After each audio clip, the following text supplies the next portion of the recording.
Bismillahirrahmanirrahim. Alhamdulillahilladzi arsala rasulahu bil huda wa dinil haqq liyudhhirahu 'ala ad-din kullihi wa kafa billahi shahida. Ashhadu an la ilaha illallah wahdahu la sharika lah wa ashhadu anna Muhammadan 'abduhu wa rasuluh. Salawatullahi wa salamuhu ala hadzal nabiyil karim wa imamil muttaqin wa qaidid du'akil mujahidin wa ala alihi wa ashabihi ajma'in. Allahumma 'allimna ma jahilna wanfa'na bima 'allamtana waj'alna minal mukhlisin. Sallallahu ala sayyidina Muhammad wa ala alihi wa baraka wa sallam walhamdulillahi rabbil alamin, amma ba'da.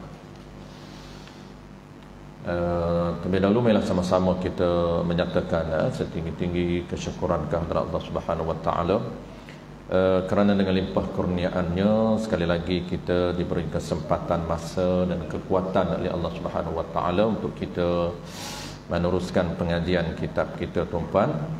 InsyaAllah kita sedang bincang kitab munakahat ataupun dia panggil sistem perkahwinan di dalam Islam, komponen yang ketiga di dalam syariat agama kita. Selepas daripada ibadat, muamalat, yang ketiganya munakahat, sistem ibadat, sistem ekonomi ataupun muamalat Islam, dan yang ketiganya adalah sistem kekeluargaan. Kita sedang bincang komponen yang ketiga di dalam agama kita. Dalam kitab kita yang ringkas ni tuan-puan, kita akan sambung rukun nikah.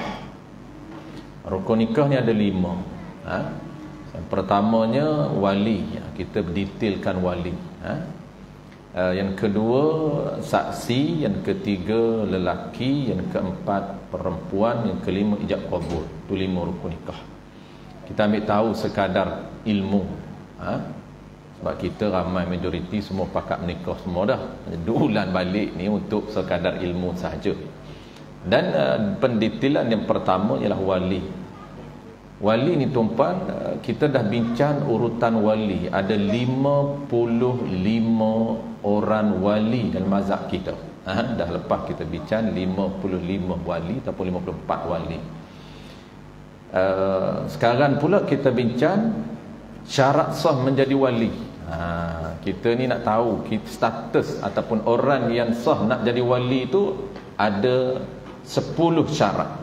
Kita bakal nak jadi wali, dah lepas semua dah jadi pengantin, jadi nak kena jadi wali lah. Bakal wali ni kena tahu apa syarat. Kalau kita ada anak perempuan, maka kita bakal akan menjadi wali, nak kena tahu 10 syarat sah jadi wali. Baik, sambung malam ni syarat yang kelima Okey, syarat yang kelima daripada 10 syarat. Okey. Muka surat 7 tuan-puan, versi Jawi, dia tak ada versi Rumi. Nak jadi wali mesti komplit 10 syarat. Syarat yang pertama kita dah bincang Islam, yang kedua aqil, yang ketiga balik, tak boleh kanak-kanak jadi wali, tak boleh orang gila jadi wali. Keempatnya merdeka, tak boleh hamba menjadi wali. Kelima lelaki, perempuan tak boleh jadi wali. Yang keenam, baik, kelima, qala al-musannif rahimahullahu ta'ala, kelima daripada 10 syarat wali lelaki. Mestilah dia lelaki. Lelaki yang Islam, lelaki yang aqil, lelaki yang balik, lelaki yang merdeka. Itu syarat dia. Tak boleh perempuan. Khunsa pun tak boleh. Jangan kata perempuan, khunsa pun tak boleh. Khunsa ini orang yang ada 2 alat. Orang yang ada 2 alat pun tak boleh. Yang keenam, okey, mudah. Yang mudah tu kita tak detailkan tuan-puan. Yang keenam daripada 10 syarat jadi wali, apa dia? Cerdik. Yang ni mesti dia ini cerdik, iaitu cerdik di sini tuan-puan, pintar di sini ni bukan maknanya genius tu, tidak. Cerdik di sini ni maksud apa? Maksud tak bodoh. Kalau orang yang bodoh maka tidak boleh menjadi wali. Jadi nak hukumkan dia ni bodoh ni tuan-puan, ataupun dia ni cerdik ini, macam mana cara nak hukum di sisi agama? Dalam muamalah, maka cara untuk nilai dia ialah melalui pengetahuan dia terhadap nilai harta. Dia muamalah dan nikah sama. Orang yang bodoh tidak boleh terlibat dalam sistem jual beli, tak boleh. Walaupun dia dah balik umur 20, tapi 20 ni tak apa cerdik, tak apa cerdik sangat, bodoh. Maka dia tak boleh menjual beli, tak boleh jual, tak boleh membeli, tak boleh pinjam, tak boleh berhutang. Dia tak boleh terlibat di dalam sistem jual beli ataupun sistem muamalah Islam. Kena wali dia, tak boleh dia nak beli barang walaupun umur dah 20, walaupun umur dah 30. Kenapa? Kerana dia dianggap orang yang tidak ada kelayakan untuk menjadi wali dan tidak ada kelayakan untuk terlibat di dalam sistem muamalah Islam. Kenapa? Kerana dia bodoh. Maka cara untuk nilai dia tuan-puan, iaitu kita nilai melalui pengetahuan dia terhadap nilai harta. Kalau dia tahu nilai harta, boleh beza di antara RM5 dengan 10, boleh beza 10 dengan 20. Walaupun kita panggil dia ni lembab, dia ni slow, dia ni tak apa cerdik sangat, maka itu bukan bodoh di dalam agama. Dipanggil cerdik sebab dia tahu nilai.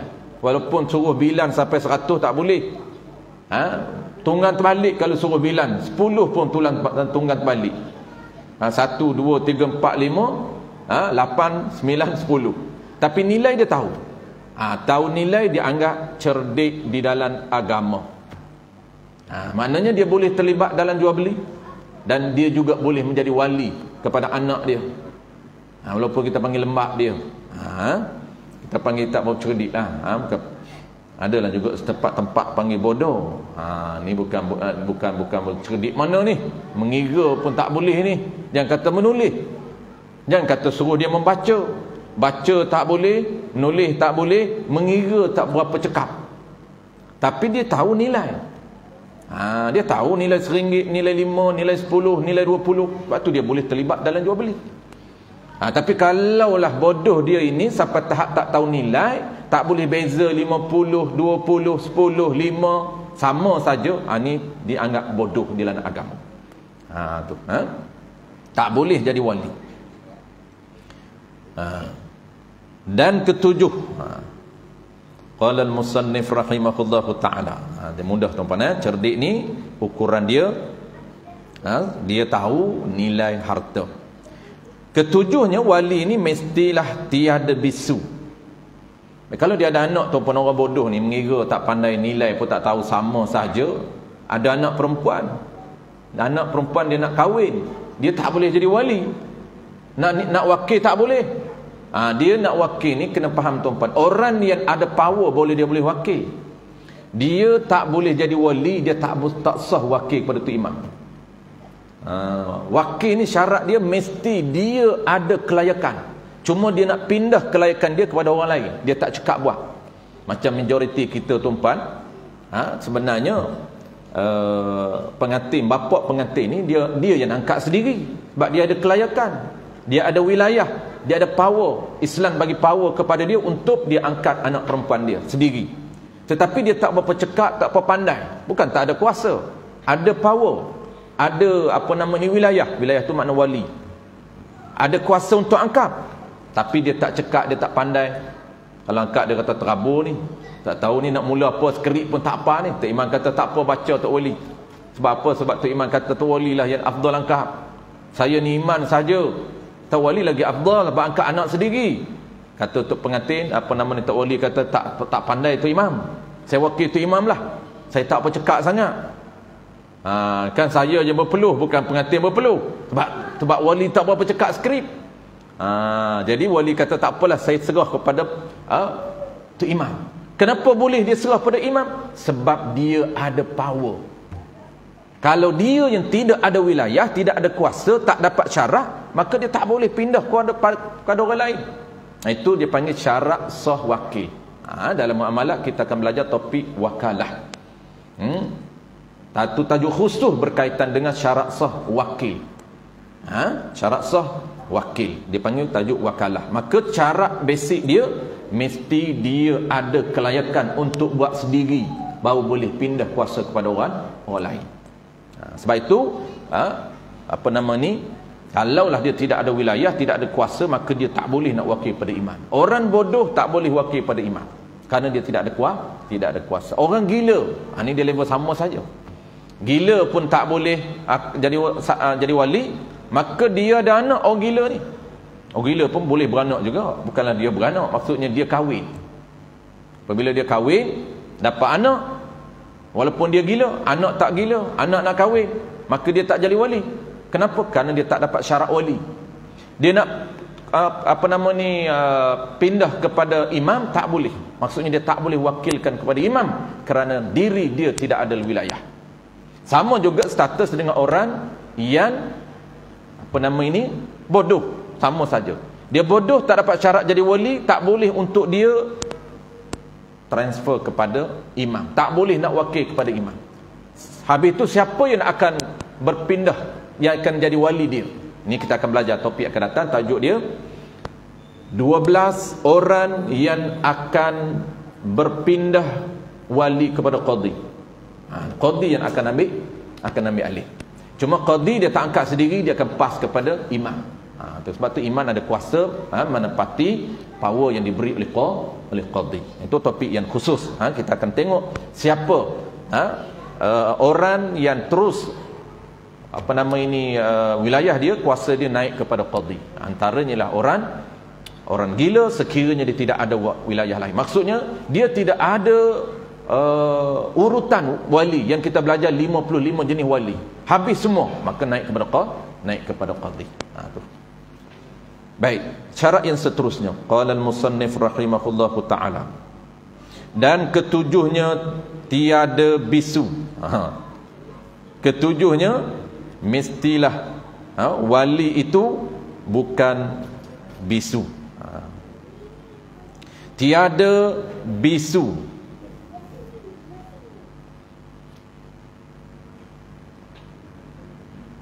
Yang ni orang yang nak angkat tu, itu wali ataupun orang yang nak menerima wakil, tak bisu. Wali tu. Adapun pengantin bisu okey. Pengantin boleh kalau dia bisu. Kalau wali pun bisu, dia kena orang panggil apa? Dia naik kepada dia panggil wali yang lebih dekat, wali yang hampir. Dan kedelapannya, kalaulah dia tak dapat syarat tuan-puan, dia akan naik kepada urutan seterusnya, wali yang paling dekat, dia panggil wali aqrab. Kedelapannya daripada 10 syarat, tiada nyayuk. Kalau wali nyayuk, maka tak dapat syarat jadi wali. Ini mudah saja tuan-puan. Jadi wali ni dia tak boleh. Kalau nyayuk, maka dia naik kepada orang lain jadi wali. Dia tak dapat syarat. Maka orang lain tu perlu berhati-hatilah, pilih ikut urutan yang terdekat. Kalau skip wali, maka tidak sah. Dan yang ke-9 daripada 10 syarat sah menjadi wali, tiada kena cegah memerintah harta sendiri dengan sebab mubazir. Ini juga sama dalam muamalat. Wali ni dia tak boleh sekiranya dia ini mubazir yang dibekukan aset dia oleh kerajaan. Ini jangan kita dengar tuan-puan, sebab dia topik dia muamalat Islam. Dalam sistem muamalat kita akan belajar golongan yang dibekukan aset. Ada beku secara auto, ada beku yang dibekukan oleh kerajaan.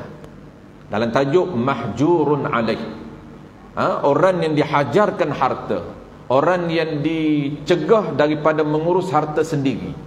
Jadi dalam muamalat tuan-puan, ada golongan yang syarak agama menhalang untuk dia handle harta sendiri. Tak boleh urus harta dia. Apabila tak boleh urus harta dia ni, diurus oleh wali. Bukan wali nikah, wali yulma, wali di dalam muamalat. Jadi dua komponen ataupun dua tajuk besar tuan-puan. Muamalat lepas ibadat. Muamalat dia ada wali, dipanggil wali yulma. Yang orang yang mengurus harta. Harta siapa? Ini harta orang yang belum balik, orang yang gila, orang yang bodoh, dan orang yang dibekukan harta. Dipanggil wali yulma. Ada 3. Dalam bab munakahat pula ada wali nikah. Dua tajuk besar ni dia ada wali.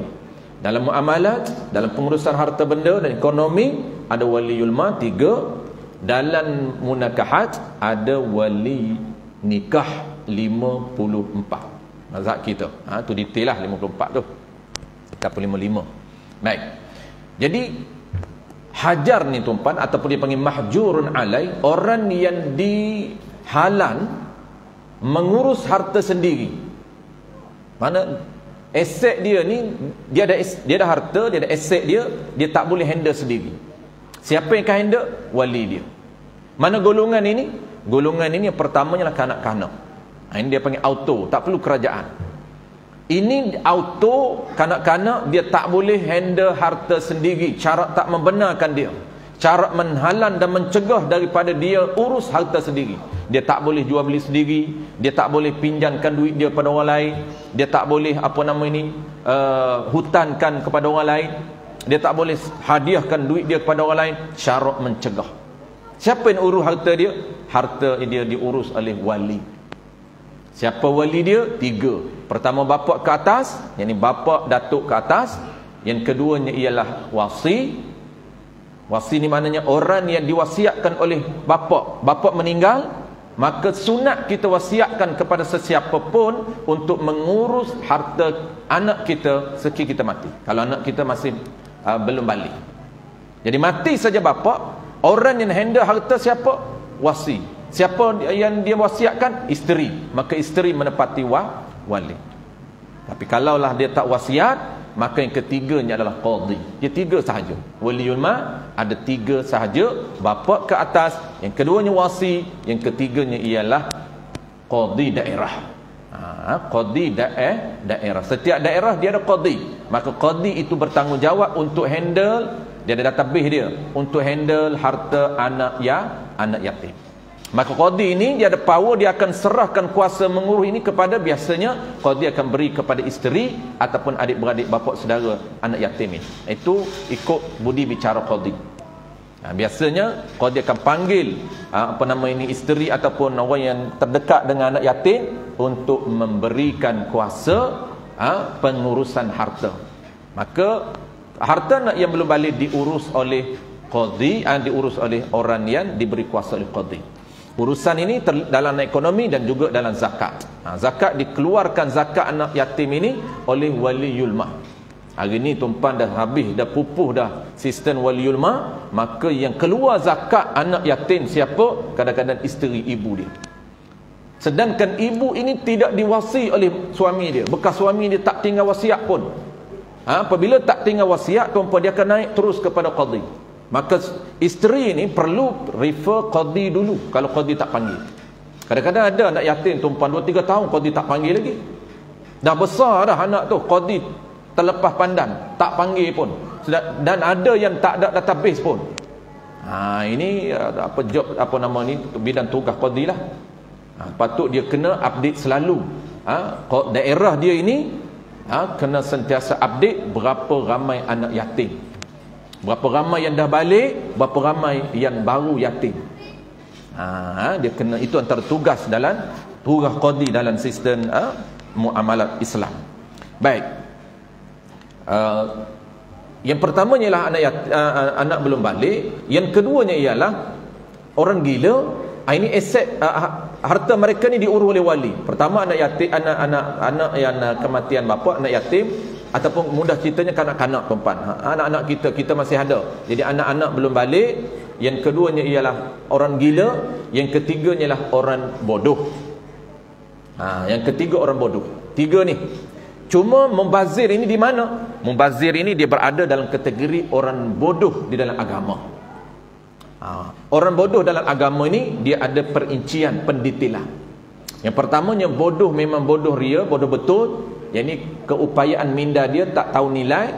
Yang kedua bodoh dalam agama dia panggil. Cerdik dia, minda dia power, genius. Tetapi dia tak mampu, dia panggil apa? Dia panggil dia tak pandai mengurus harta sendiri.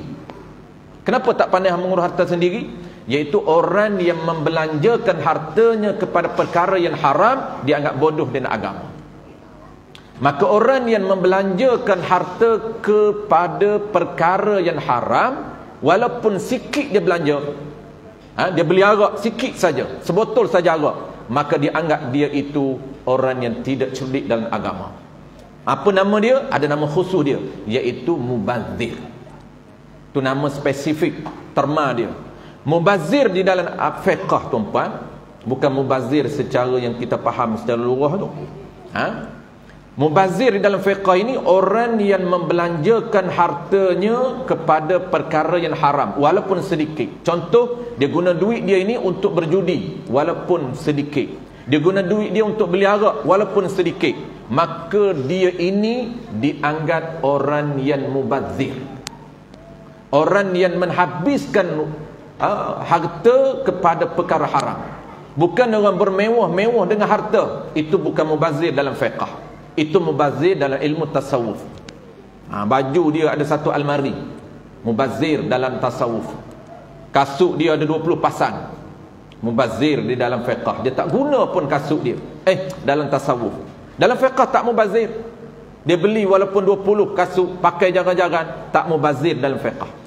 Kerana belian itu harus. Tetapi dalam tasawuf dia berbeza. Angle yang berbeza. Dia tak sama tafsiran. Kita duk bincang dalam fiqh. Dia mewah hidup dia, pakaian dia mewah, kenderaan dia mewah. Dia bermewah-mewah dengan pakaian, bermewah dengan tempat tinggal, bermewah dengan kenderaan. Adakah dia mubazir? Tidak. Makan sikit buan. Adakah mubazir? Tidak dalam fiqh, tapi dalam tasawuf mubazir. Maka yang kita duk bincang ni dalam fiqh. Fiqh ni mubazir apa? Menghabiskan duit dia, membelanjakan duit dia, harta dia kepada perkara yang diharamkan. Walaupun sikit saja duit dia, dia anggap dia tidak cerdik, mubazir. Maka mubazir ini dia perlukan kepada aset dia ini dibekukan oleh kerajaan, baru kita tak boleh interaksi dengan dia. Dia tak boleh jadi wali. Selagi mana kerajaan tak bekukan aset dia, kerajaan Islam, salah satu bidang tugas kerajaan Islam, dia akan pantau dari sudut aktiviti rakyat dia. Kalau ada yang tak meninggalkan solat, kalau ada yang meninggalkan solat, ada dia punya prosedur yang perlu dia buat. Dia kena panggil dan ada hukuman, kaunseling dan ada hukuman.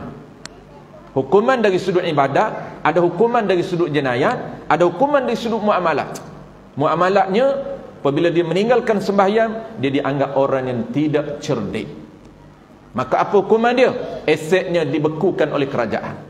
Selagi malah dia, apabila dia bertaubat dan dia solat, dibuka balik aset dia. Selagi dia tak solat, selagi dia tak bertaubat, maka dibekukan aset. Sebab tu orang terpaksa sembahyang. Kerajaan Islam ini undang-undang dia. Yang kedua dalam muamalah, kalaulah dia tak sembahyang, dibekukan aset dia dan tidak boleh terlibat dalam sistem ekonomi apapun. Dia tak boleh terlibat, jual beli tak boleh, melabur tak boleh, pajak gadai tak boleh, pinjam meminjam tak boleh, selagi mana dia tidak taubat dan mendirikan sembahyang. Begitu juga mubazir. Dua ni, orang yang tak sembahyang, orang mubazir, orang muflis. Muflis, mubazir, dua ni ataupun tambahannya lah orang mendirikan sembahyang. Itu dia ada khilaf. Orang yang mendirikan sembahyang ni dia ada khilaf. Tetapi mubazir dengan muflis ini, dua ni, mubazir dan muflis, dianggap orang yang tidak cerdik dalam agama, maka dia dibekukan aset dia. Cuma dia tidak auto beku, dia kerajaan. Kalau kerajaan tak beku, dia boleh jadi wali. Kalau kerajaan tidak istihar bekukan aset dia, tetap dia boleh terlibat dalam ekonomi dan dia boleh menjadi wali. Baik, saya tertumpah. Itu secara asas dan ringkasnya. Syarat yang ke-9, wali ni siapa dia? Dengan syarat dia bukan orang yang mubazir, yang dibekukan aset dia oleh kerajaan. Orang yang dihalan mengurus harta sendiri dengan sebab mubazir. Ada orang dihalan menguruskan harta sendiri dengan sebab muflis. Ada orang dihalan mengurus harta sendiri dengan sebab mubazir. Kalau dia dihalan oleh kerajaan, ketika itu kita tak boleh terlibat dengan mereka dalam sistem jual beli dan sistem ekonomi. Baik, habis tuan-tuan. Ya. Kalau terlibat dengan rasuah, adakah dikira dia ini orang yang tak cerdik? Tidak. Rasuah dia berbeza. Kalau di dalam kerajaan Islam, dia harta dia tidak dibekukan. Dia tidak dibekukan. Itu dari sudut undang-undang panggil apa? Dari sudut undang-undang magistrik kita, aset dia diseta. Contohlah. Itu bukan dari sudut muamalah. Muamalah Islam, dia tetap haram. Rasuah ni antara ar-rashi wal murtashi ni antara dosa besar dan dilaknat. Cuma prosedur untuk menjatuhkan hukuman kepada dia, walaupun dia rasuah, kalau dia dijatuhkan hukuman, dia tidak boleh dibekukan aset dia. Dia tak termasuk peruntukan yang dibenarkan oleh kerajaan. Jadi kita ni ada peruntukan yang khas, yang digubal oleh syarak. Bukan syarak memberi orang panggil inisiatif kepada kerajaan untuk gubal undang-undang. Tidak. Orang yang dibekukan aset ini memang peraturan tetap oleh apa nama ini, syarak. Apa dia? Mubazir, muflis, dan orang tidak mendirikan sembahyang. Kanak-kanak, orang gila, orang bodoh. Tak mudah kita susun kanak-kanak, orang gila, orang bodoh. Bodoh ni pecah. Bodoh ni mubazir, bodoh betul, bodoh mubazir, bodoh muflis, bodoh tak mendirikan sembahyang. Ini sahaja urutan dalam apa nama ini, peruntukan peraturan muamalat orang yang mesti dibekukan aset dia. Adapun rasuah, aset dia tetap tidak dibeku dan boleh berinteraksi atau bermuamalah dengan mereka. Maka kesalahan mereka itu tetaplah menjadi kesalahan, dosa besar.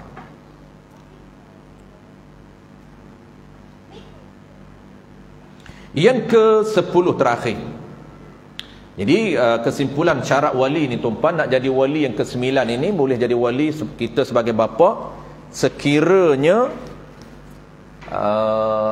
tidak sekarang ni kerajaan Islam, kerajaan tuan-tuan tak akan bekukan aset. Walaupun dia terlibat dalam judi, dia berjudi, dia terlibat dalam beli arak dan sebagainya, tetap kerajaan tidak membekukan aset dia. Maka tetap dia boleh jadi wali. Dia boleh jadi wali. Maksudnya dia menepati 9 syarat. Tapi ingat, ada syarat yang ke-10. Dalam mazhab kita tuan-tuan, dia ada syarat yang ke-10. Maknanya kita kena complete syarat itu. Jadi hari ni tuan-tuan, agak ramai orang terlibat dalam judi ni. Belian arak, judi itu antara contoh apabila dia terlibat dalam perkara haram. Belian benda haram, maksudnya belian perkara yang haram, maka dia dinamakan dia tidak bijak di dalam mengurus harta dia dalam sistem muamalah, dinamakan orang yang mubazir.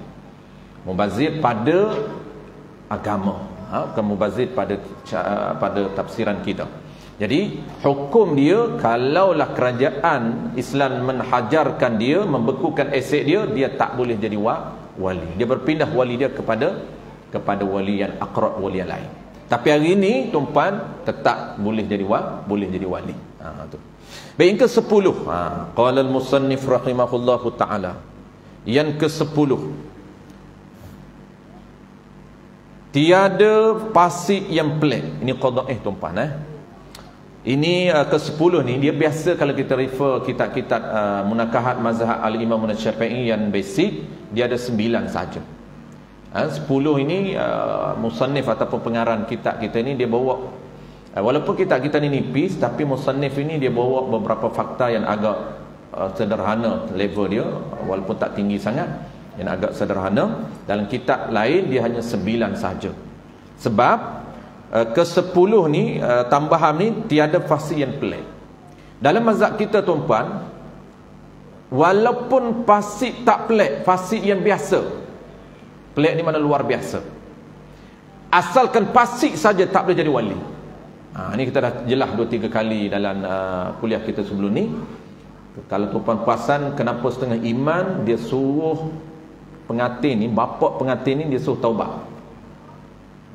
Tanpa dia tanya apa-apa, tapi dia kata bertaubat, kita sama-sama bertaubat. Dia nak cover saja. Dia kata marilah sama-sama kita bertaubat kepada Allah Ta'ala.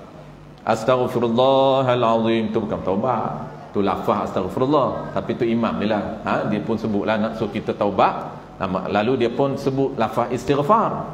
Tapi orang kita ni, orang Melayu kita kadang-kadang lafaz dia apabila tanya taubat apa dia? Astaghfirullahalazim. Dia ingat itu taubat. Itu lafaz istighfar, lafaz ampun, lafaz minta pengampunan Allah, bukan taubat. Taubat lain. Lafaz istighfar ni bukan wajib, sunat. Tapi bertaubat wajib. Ada beza. Maka lepas taubat, tuan-puan, sunat kita memperbanyakkan astaghfirullahalazim, astaghfirullahalazim, ya Allah ampunkanlah dosaku, minta ampun. Tapi kalau minta ampun saja tak bertaubat, tak mendapat syarat untuk Allah ampun dosa. Kerana Allah beritahu nak ampun dosa ini, syarat dia, prosedur dia mesti melalui jalan taubat. Kena taubat dulu. Setiap kesalahan dosa kecil ataupun dosa besar mesti bertaubat. Maka dalam mazhab kita tuan-puan, dia kalaulah dia ini fasik, dia tak boleh jadi wali. Dan dia tak boleh nak, apabila dia tak boleh jadi wali, dia tak boleh nak wakil kepada imam, kerana dia tak dapat syarat wali, tak ada kuasa untuk angkat anak perempuan dia ini. Dia tak ada kuasa. Kuasa ni berpindah kepada wali lain, wali akrab dia panggil, wali yang lebih dekat dengan dia. Siapa wali lebih dekat dengan dia? Kalau dia bapa, naik kepada datuk. Datuk masih ada lagi. Kenapa? Kerana dia wilayah dia tertanggal, wilayah dia Allah Ta'ala dah cabut, tak benarkan. Kena beri kepada datuk dia. Melainkan tuan-puan, apa syarat dia? Ringan sikit syarat. Syarat dia, kalau nak juga dia tak nak berpindah kepada dia, kepada wali lain, mesti syarat dia ialah tak fasik dan tak adil. Syarat asalkan tak fasik, walaupun belum adil, belum lagi adil, tapi dah tak fasik. Status kita selalu kita sebut ada 3 di sisi Allah. Pertama, adil kita ini di sisi Allah Ta'ala. Yang keduanya ialah fasiq. Yang ketiganya tak adil dan tak fasiq. Adil pun dah belum lagi, fasik pun tak. Kenapa? Kerana dia melalui proses taubat. Ini cara untuk orang yang fasik, dia nak naik menjadi adil di sisi Allah Ta'ala, dia bertaubat. Mana apa taubat ni tuan-puan? Dia kena follow 3 rukun. Pertama, dia kena tinggal kesalahan dia. Contoh tuan-puan, orang yang tak semayang, semayang jarang-jarang, semayang tapi tak complete lah. Time rajin dia semayang, time dia kalut dia tak semayang. Maghrib pergi shopping tuan-puan, balik isyak, dia jamak dua-dua tak semayang.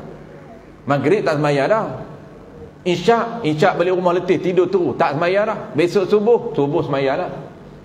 Zuhur kalau lunch tu ada masa semayang, balik semayang lah. Ini dia punya habit, dah jadi habit macam tu perangai dia. Masuk perangai dia ni, selagi dia tak pencen, inilah perangai dia. Pencen baru komitmen pada agama ni power. Power lah pencen, tunggu pencen je. Nanti baik Allah tak pencenkan awak dia.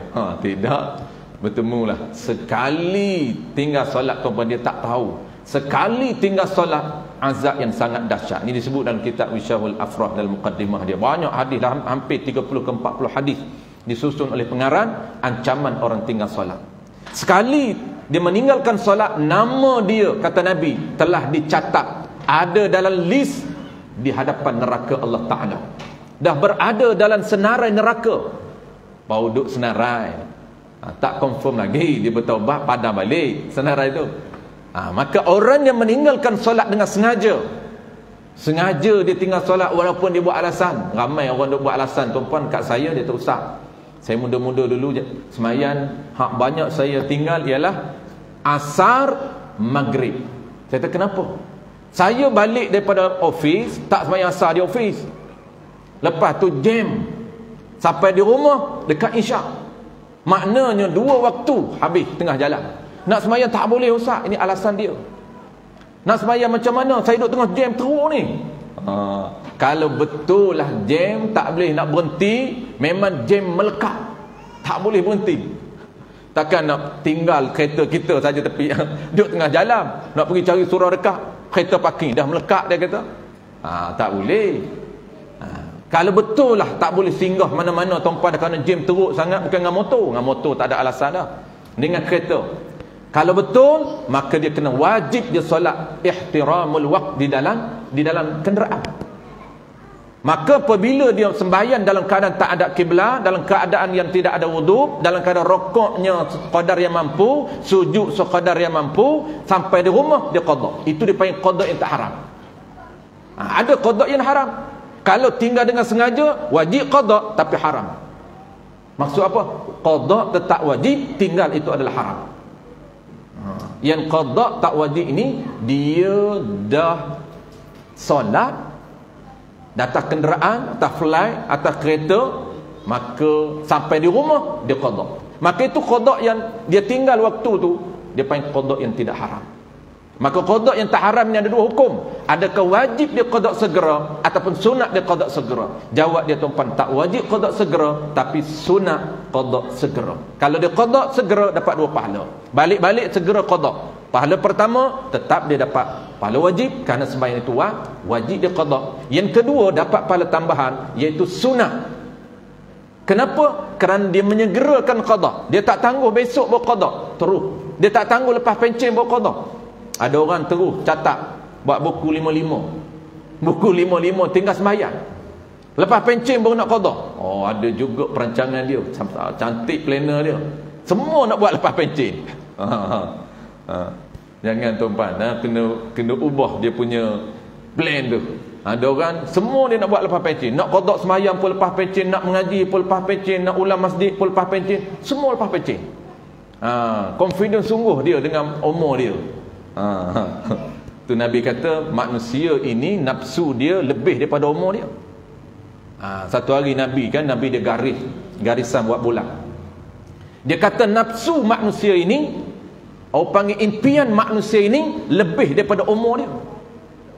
Kenapa? Kerana kita tak tahu umur kita, mungkin 60, mungkin 70. Impian kita sangat besar. Lepas pencen nak buat apa, semua dia susung.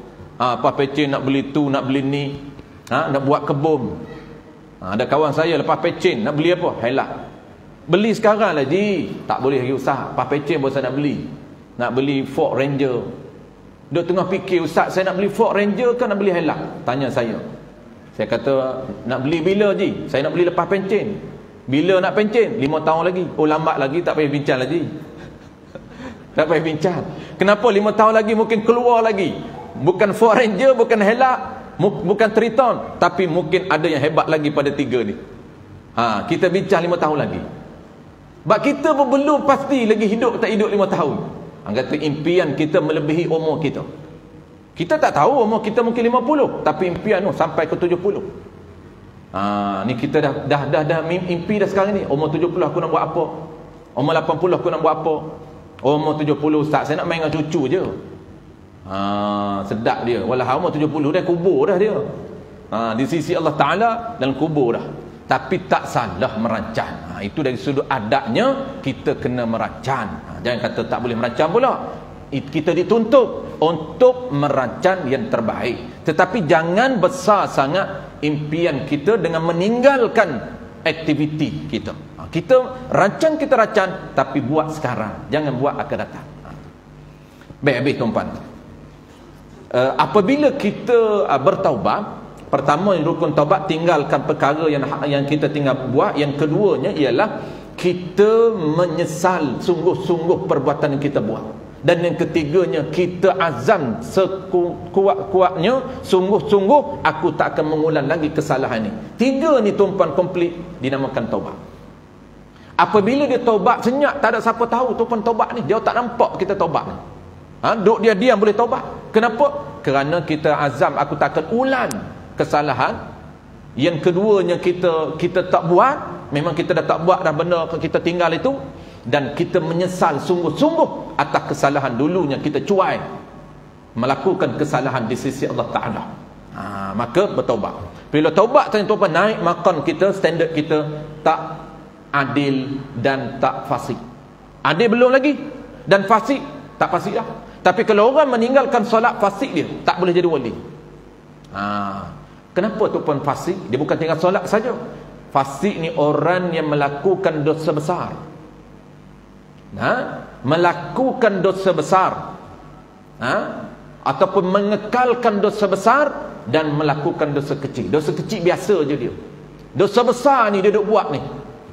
Banyak dosa besar tuan-puan. Antaranya meninggalkan sembahyang. Antara orang ramai tak tahu tuan-puan, yang disebut oleh Nabi, buka dalam kitab Ta'lim Muta'allim fi Tariqat Ta'allum, banyak lagi kitab lain sebut, iaitu meninggalkan ilmu yang wajib. Kita duk nampak sembahyang wajib, puasa wajib, zakat wajib, haji wajib. Kita tak nampak dari sudut ilmu yang wajib. Ilmu wajib ni tuan-puan, dalam kitab Ta'lim Muta'allim dia panggil ilmu hal. Nabi tak sebut nama ilmu, tapi Nabi sebut ilmu hal ni wajib. Apa maksud ilmu hal? Ilmu yang dia nak guna segera, wajib cari. Apa dia? Tiga saja. Ilmu akidah wajib dia apabila balik saja, wajib dia percaya adanya Allah. Adanya Allah ada macam mana? Ada dengan ciri-ciri yang layak. Maka nak ciri itu, nak tahu dalam ilmu apa? Ilmu tauhid. Cari ciri Allah yang berada dalam kitab tauhid. Nama dia tuan-puan, bahasa tauhid dia panggil sifat Allah Ta'ala. Popular di Nusantara, ilmu sifat 20. Ulama kita kumpul, dah ada dah modul. Belajarlah ilmu tu, wajib tuan-puan. Yang kedua ilmu wajib ini, ilmu hal yang dimaksudkan oleh Nabi, ialah ilmu ibadat. Kenapa? Kerana ibadat yang perlu buat segera, itu wajib segera. Haji tak wajib lagi. Zakat tak guna, tak wajib lagi. Tuan-puan nak keluar zakat, berwajib belajar. Zakat, contoh zakat fitrah, sekarang tuan-puan tak wajib belajar. Belum keluarnya zakat fitrah, wajib ambil tahu. Yang wajib hari-hari apa dia? Sembahyang. Sembahyang ni tuan-puan, wajib sembahyang kepada mendirikan solat kepada Allah Ta'ala, dan wajib sembahyang dengan betul. Maka nak tahu protokol sembahyang dengan betul, wajib belajar. Dan ilmu ketiga ilmu hal ni ada tiga saja. Yang Nabi sebut ilmu hal ni ada tiga saja. Apa dia yang ketiga? Ilmu untuk dia bersihkan hati dia. Tidak ada dalam modul lain, hanya ada dalam ilmu tasawuf. Nabi ajar bagaimana cara nak sabar, cara nak buang sifat amarah, cara nak buang sifat hasad pada orang, cara nak buang sifat orang panggil apa? Sum'ah, gila kepada pangkat. Gila kepada pangkat ni tuan-puan, dia haram. Tapi kalau orang offer pangkat, dia terima, tak haram. Ada yang sunat dia terima, ada menjadi kewajipan dia terima. Tu bukan makna aku tak boleh terima. Haram kalau aku terima pangkat. Haram aku jadi pengerusi. Haram aku jadi EJK. Kenapa? Kerana tengok dalam kitab Penawar Bagi Hati, tak boleh bercita-cita untuk menjadi ketua. Dia tak faham cita-cita jadi ketua dengan orang lantik jadi ketua. Dia tak faham. Lagu tu semua pakat tak boleh jadi ketua. Hak gila kan pangkat tak boleh, sampai mati dia orang tak lantik. Haram tu. Dia gila jadi ketua, tak kisahlah ketua apa pun tuan-puan. Jangan nak buat PM saja. Gila nak jadi pengerusi. Di tempat saya duduk dulu tuan-puan bertumbuk, saya pun pelik juga, tak pernah dengar orang bertumbuk nak jadi pengerusi. Ada dua game, dua tim dia berlawan dalam masjid pun tuan-puan. Jangan kata JKK. Bertumbuk dalam masjid. Masjid Al-Amin nama dia. Tuan-tuan tak kenal di mana, saya tak sebut. Sebut nama je. Al-Amin ni beratus nama masjid. Ada dua tim. Tim pertama ni dia lawan macam politik juga tuan-tuan. Pengerusi, timbalan pengerusi AJK di Senarai. Ni tim dia. Nak mengundi semua ni ahli qaryah. Tim B pula pengerusi, timbalan AJK di Senarai. Lepas tu angkat dia dulu main angkat tangan aja. Sekarang pun angkat tangan juga kan. Angkat tangan aja. Jadi lawan dua ni. Maka lawan dua ni satu kalah. Dia tetap dah tuan apabila lawan dia ada hak kalah. Kalah tu tak puas hati. Apabila kalah tak puas hati dia lawan dalam masjid tumbuk dalam masjid. Sehingga masjid tu ni ditukar nama. Ditukar nama jadi Masjid Al-Aman. Sampai hari ni nama Masjid Aman, alhamdulillah. Aman sungguh. Ada seorang tok guru tu, ustaz nama dia Ustaz Ahmad Ismail, ataupun nama TV3 dulu. Dia biasa masuk TV3, dia arwah dia sekarang ni orang Pasir Mas. Dia punya satu kampung lah. Saya sempat belajar di pondok abang dia, Pondok Bangun Stone. Jadi Ustaz Ahmad Ismail ni tuan dia pensyarah UKM. Jadi dia rumah dia tak jauh dengan masjid tu. Jadi apa dia kata masjid ni dia kena tukar nama bagi berkat sikit dia kata. Siapa bertumbuk di masjid ni, dia pun tukar nama Masjid Al-Aman. Sampai hari ni nama tu kekal dan alhamdulillah sampai hari ni aman sungguh. Dia kalau dia berlawan pun dia berlawan macam orang panggil profesional lah. Naik siapa mana-mana tim semua disaport oleh AJK, support oleh anak qaryah. Jadi tuan-puan, yang tak boleh, yang haramnya ialah cita-cita nak jadi pemimpin, cita-cita nak jadi imam, cita-cita nak jadi pengerusi, cita-cita nak jadi AJK, cita-cita nak jadi ketua belak. Sampai bila tak lantik dia? Haram. Tak dapat jawatan sampai ke mati, tak dapat jawatan. Tetap haram dalam impian dia ada impian. Tak boleh kita ada cita-cita nak jadi ketua. Tapi kalaulah kita dilantik kerana kerana kelayakan kita, maka kita akan ada potensi dan peluang untuk kita buat ibadat. Sebab tu Allah Ta'ala tak bagi kita impi jadi ketua. Kerana ketua dia ada dua. Satu, dia dibeban dengan amanah yang besar, silap saja dia sebelah kaki ke neraka. Dan yang keduanya, potensi untuk buat pahala besar kalau sekira dia ada ilmu dan dia mampu buat. Kalau ada ilmu tak mampu tak jadi juga. Maknanya dia boleh menjadikan kepimpinan dia, ketua dia ni, power dia ni untuk apa? Untuk create pahala. Baik, habis tuan-tuan. Kita terus kepada perbincangan kita. Ni ke-10-nya tiada pasik yang pelik. Jadi mazhab kita tuan-tuan, asal pasik saja dia tak boleh jadi wali. Itu qaul mu'tamad. Walaupun pasik ni biasa, asalkan pasik. Tapi ada qaul dhaif, mazhab ni penulis ni dia bawa qaul dhaif. Kalau fasik, ada qaul dhaif mengatakan pasik biasa boleh jadi wali. Tak perlu dia bertaubat, tak perlu tu iman suruh dia bertaubat. Tak perlu tu iman kata sebelum kita akad nikah ni lah sama-sama kita bertaubat kepada Allah di atas segala kesalahan kita, astaghfirullahalazim. Tak perlu. Kalaulah dia nak tahu bahawa ada qaul dhaif. Cuma kat qaul dhaif ni mesti fasik itu fasik yang biasa, jangan pelik. Ada fasik yang luar biasa, kesalahan yang luar biasa. Apa kesalahan luar biasa? Ni dia, kita tengok. Kita tak sebut di sini. Tiada fasik yang pelik daripada orang yang kebanyakan orang biasa. Maka jika tiada syaratnya, dia tak sebut.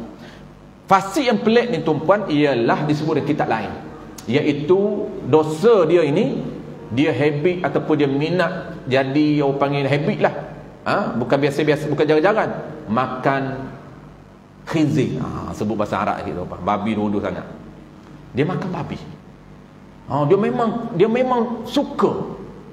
Jarang-jarang tu lain ni dah. Memang dia suka pelik tu. Tu orang kata pasik pelik tu. Tinggal sembahyang dah biasa dah. Tinggal sembahyang ni, sembahyang ikut dam dia je. Bukan tinggal sembahyang ada dua. Pertamanya memang dia tak sembahyang. Yang kedua sembahyang tapi sembahyang ikut dam, bukan ikut undang-undahan, bukan ikut ilmu. Sembahyang kena ikut ilmu tuan-tuan, dan ikut dam. Apabila tak belajar nak ikut apa? Ikut dam lah.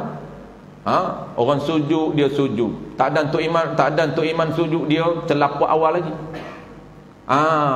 Pantam angkat tangan. Rakaat pertama angkat tangan, rakaat kedua angkat tangan, rakaat ketiga angkat tangan, rakaat keempat angkat tangan. Kerja angkat tangan saja. Tak tahu angkat tangan sunat hak mana, rakaat ke berapa sunat angkat tangan. Rakaat sunat angkat tangan ni tuan-puan, lepas tahiyat awal nak naik ke rakaat ketiga sunat angkat tangan. Itu sahaja. Jangan angkat tangan setiap rakaat. Rajin sungguh dia. Pantan naik rakaat ketiga angkat tangan. Sami Allahu akbar. Bismillahirrahmanirrahim. Angkat tangan. Tak sunat. Apabila tak sunat, dia mengerjakan perkara haram. Kenapa? Formula pergerakan dalam sembahyang ada 3. Pertama, bergerak sekali anggota berat, makruh, harus serta makruh. Sekali bergerak tuan-puan, harus serta makruh. Bergerak apa? Pergerakan yang tidak wajib, pergerakan yang tidak sunat. Itu dipanggil pergerakan yang bukan pergerakan solat. Maka ada hukum. Hukum wajib itu pergerakan sembahyang, wajib turun. Itu pergerakan sunat. Tapi pergerakan yang bukan sunat, bukan wajib. Pertama, kalau sekali bergerak tuan-puan, contoh sekali bergerak, bergaru. Sekali bergerak boleh, harus, tapi makruh. Maknanya, kalau boleh tahan lawan, jangan bergerak walaupun gatal. Dapat pahala. Sunat jangan bergerak walaupun gatal. Kalau dia tahu teknik bergaru, boleh, harus, tapi makruh. Formula kedua, 2 kali bergerak berturut-turut haram, tak batal sembahyang. Maknanya tuan-puan, kalau 2 kali bergerak dah haram. Dia melakukan perkara haram di dalam sembahyang. Yang kita cuba nak berbuat ni, nak tinggal perkara haram. Tiba-tiba dia sembahyang tapi buat benda haram. Kenapa? Kerana sembahyang tak tahu peraturan. Sebab tu protokol menghadap Tuhan yang kita panggil sembahyang, kena tahu. Nak tahu macam mana? Kena belajar. Baik, protokol formula ketiga, 3 kali berturut-turut haram lagi batal sembahyang. Contoh 2 kali. 2 kali tuan-puan. Ni, gerak kali pertama, gerak kali kedua. Allahu akbar. Allahu akbar, dikira sekali walaupun lama dia bergerak. Dikira sekali. Kerana pergerakan yang tak berhenti dikira sekali. Tapi kalau pergerakan berhenti, dikira sekali. Contoh, sekali, 2, 3. Kalau berturut-turut, tapi kalau dia selan, dia berstop, tetap dikira 1 kali. Contoh tuan-puan, nak bergaru. Bismillahirrahmanirrahim. Gatal. Ni sekali. Ini dikira sekali kalaulah dia tak terus, tak berturut-turut. Kerana dia berhenti sekejap. Kadar mana masa ni dikira berhenti, tak dikira berturut-turut, sempat untuk dia mengucap subhanallah. Berapa minit saja? Subhanallah. Berapa minit? Berapa saat saja? Kalau sempat untuk mengucap subhanallah, maka tidak dikira berturut-turut. Tetap dikira sekali. Contoh tuan-tuan, Bismillahirrahmanirrahim. Alhamdulillahirabbilalamin. Sekali. Lepas tu gatal belah kanan pula.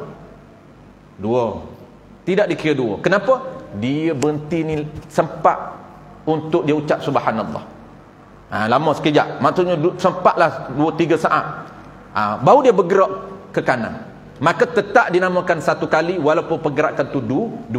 Yang dikira 2 macam mana? Berturut-turut. Apa maksud berturut-turut? Tidak diselangi dengan berhenti yang sekejap. Contoh, tengok, garu. Ataupun paling mudah beginilah tuan-puan, garu. Tengok, 1, 2, 3. 3 saja tuan-puan, batal. 1, 2. 2 haram. Sekali makruh. 2 haram. 3 haram lagi batal. Jadi cara dia tuan-puan, cara bergaru yang dibenarkan, walaupun makruh, kita pakai betul-betul, maka yang bergeraknya adalah anggota ringan.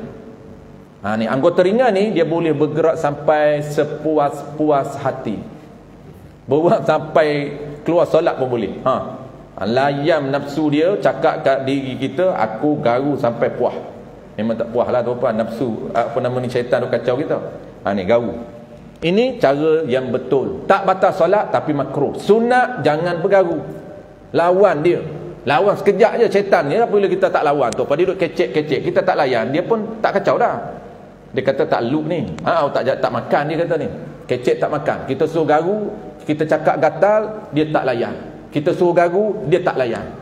Habis-habis kita cakap balik kat dia, aku garu selepas salam. Kalau gatal lah tuan-puan cakap kat diri kita, tak apa, aku garu selepas salam. Assalamualaikum warahmatullahi. Hilang gatal. Mana gatal tadi aku nak garu? Tak ada gatal. Oh, dah lepas salam dah. Syaitan pun lari habis dah. Tu. Baik. Jadi bahaya ni tuan-puan, apabila sembahyang tak ikut ilmu, menyebabkan dia perasan dia sembahyang, di sisi Allah dia tak sembahyang, nama fasik. Baik. Apabila dia fasik ni tuan-puan, fasik biasa, tak sembahyang. Yang fasik peliknya apa dia? Makan daging babi. Pelik ni tuan-puan bewok apa tu ada lagi. Tak makan lagi musam, dia hantam tupai. Hari ni tuan-puan ada fatwa mengatakan tupai boleh makan. Oh bedal. Balik rumah tu tengok tupai. Orang tanya kenapa Haji makan tupai pula, dulu tak makan tupai. Fatwa membolehkan makan tupai pula dah. Kita mengaji tak tupai tak boleh, ikut fatwa lagi. Ni masalah kita.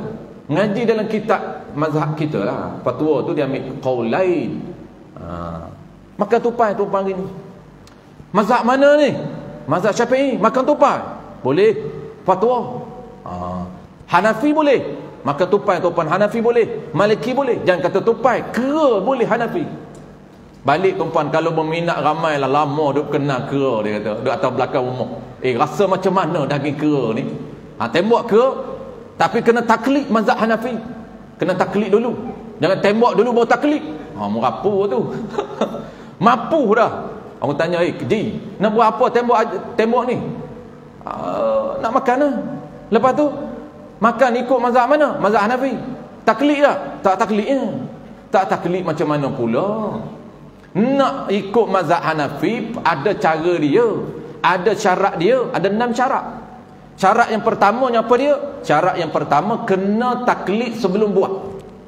Jangan sembelih baru taklid. Sebelum sembelih tu taklid. Aku ikut mazhab Hanafi, boleh makan kera, wal lotong, wal mangki, boleh semua, hantam semua bedal. Membujur lalu melitam patah, semua ada belakang rumah kita, semua kita bedal. Nasib baik Putrajaya tak ramai, tak banyak kera. Tidak pakat taklid Hanafi buat kita. Ayam mahal dia kata. Tak laku ayam kalau dah tahu kera boleh makan.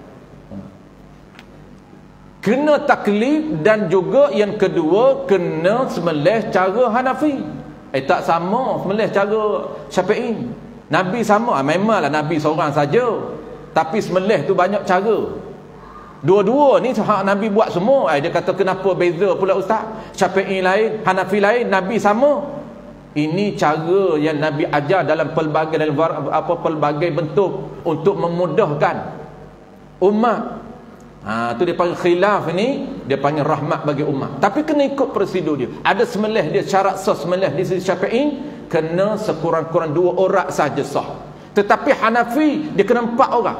2 orang ni dan ada 2 orang lagi di kiri dan kanan. Sebab tu sembelih cara Hanafi dia kena bulat. Paling mudah tu potong kepala tu, potong habis. Sebab dia kena bulat. Kenapa? Mereh 2 dan tepi kiri kanan. Tu baik, terlebih tu tuan. Hari ni dia terlebih sikit. Baik, kita nak titik ni, nak titik ni. Tak perasan, tak tengok jam tuan-puan. Duk tengok tuan-puan, tak tengok jam, bahaya.